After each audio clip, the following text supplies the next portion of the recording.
sekarang kita lagi di Singapura dan kita mau ngelihat mobil ini. Ini adalah Porsche Taycan Turbo GT dan ini bukan mobil yang sama kayak di Gias. Kalau Gias kan setir kanan, setir kiri, dan ini bukan sembarang Taycan Turbo. Turbo GT ini adalah Taycan yang paling bertenaga yang pernah dibuat. Karena kalau ingat Taycan Turbo S nya masih kita 760 tenaga kuda. Yang ini jauh lebih bertenaga. Berapa? 800? Enggak. 900?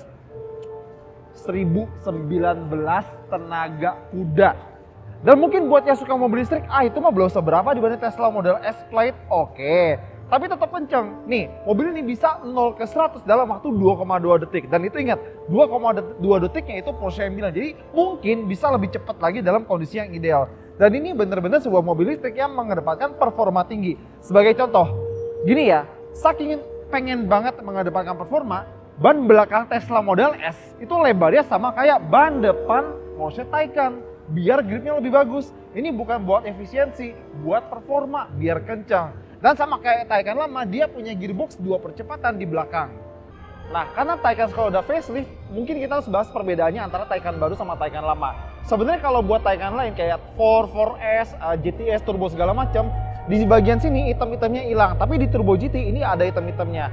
Dan khusus buat Turbo GT ada opsi Vaisak Package. Itu nambah macam-macam kayak ban baru, rem baru, spoiler belakang, dan khusus buat Porsche Taycan Turbo GT yang pakai Vaisak Package, jok belakangnya hilang diganti sama roll bar. Jadi mobil listrik, sedan listrik 4 pintu tapi nggak ada jok belakang. Jadi pintu belakangnya tidak berguna. Oke, sekarang kita mau nyetir si Porsche Taycan. Kita dapat yang RWD ya. Jadi bukan 4, bukan 4S, ini yang single motor rear wheel drive. Oke, udah masuk D, go. Yes, please. Air conditioner. Oke, air conditioning here.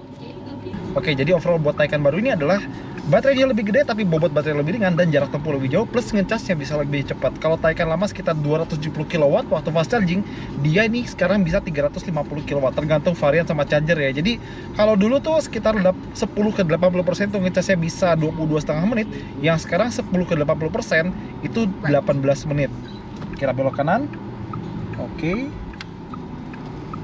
Ini di area sekitaran apa namanya? Power plant Singapore. Dulu gedung itu jadi power plant ya, atau pembangkit tenaga listrik. Sekarang udah nggak dipakai, jadi buat acaranya si Porsche ini. Oke, sekarang kita muter-muter.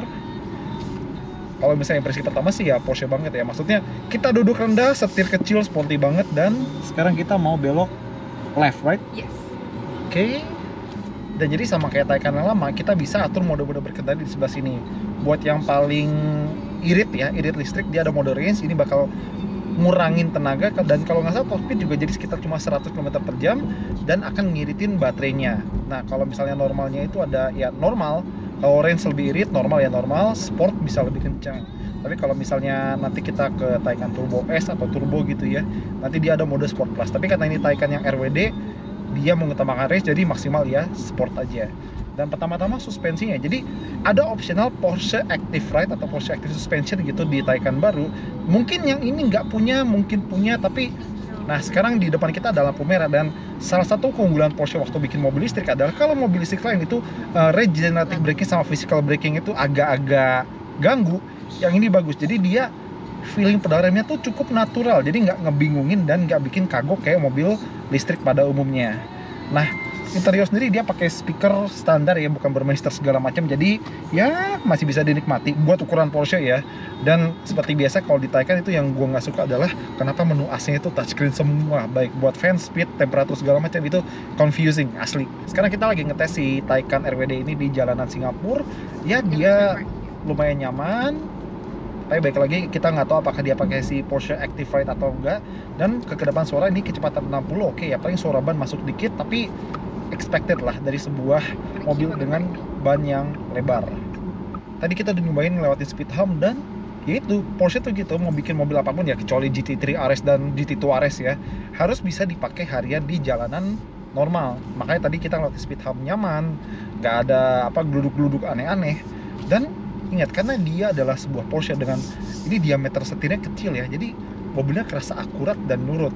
Plus karena ini mobil listrik yang punya baterai gede di bagian bawah, titik beratnya rendah dan tetap berasa sporty.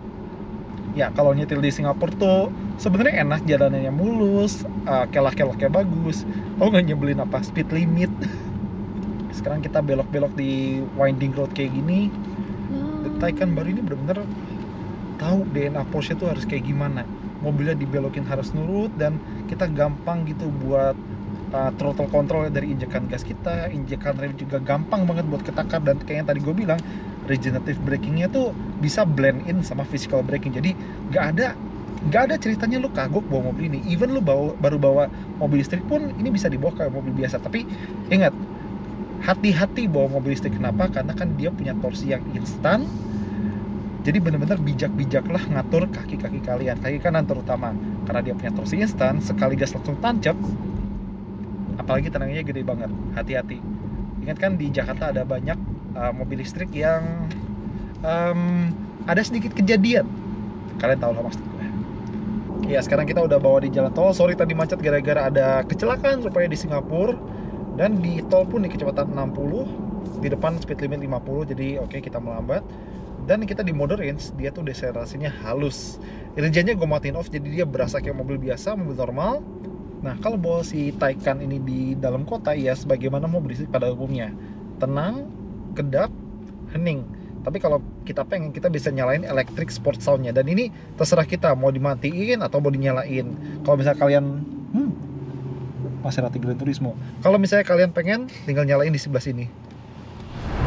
Ya, tadi yang Turbo GT, sekarang ini kita ke Singapura sebenarnya buat mobil ini. Ini adalah Porsche Taycan Turbo S, tapi bukan sembarang Turbo S. Ini adalah edisi Celestial Jet. Jet kan berarti giok ya. Nah, mobil ini warnanya terinspirasi dari batu giok. Jadi kalau Nissan Skyline GTR punya Millennium Jet, ini Celestial Jet.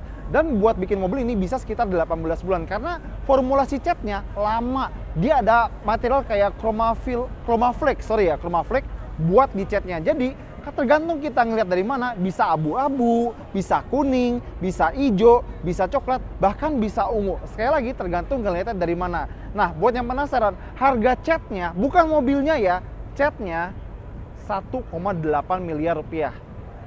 1,8 miliar buat cat, gila ya. Dan mobil ini cuma ada satu di seluruh dunia dan bakal roadshow dari Singapura dan berakhir di Thailand. Terus kalau misalnya kalian pengen bikin Porsche kayak gini, tenang aja, kalian bisa minta langsung ke Porsche Center Jakarta atau Porsche Indonesia. Karena kita udah tahu ada Porsche eksklusif manufaktur, yaitu opsi custom Porsche lah. Tapi ada juga yang baru nih, Porsche Sonderwunsch. Itu optionnya atau personalisasi itu lebih dalam lagi, lebih kompleks lagi, dan lebih menyeluruh lagi daripada eksklusif manufaktur. Jadi kalau pengen bikin mobil kalian kira-kira kayak begini, bisa di Porsche Center Jakarta.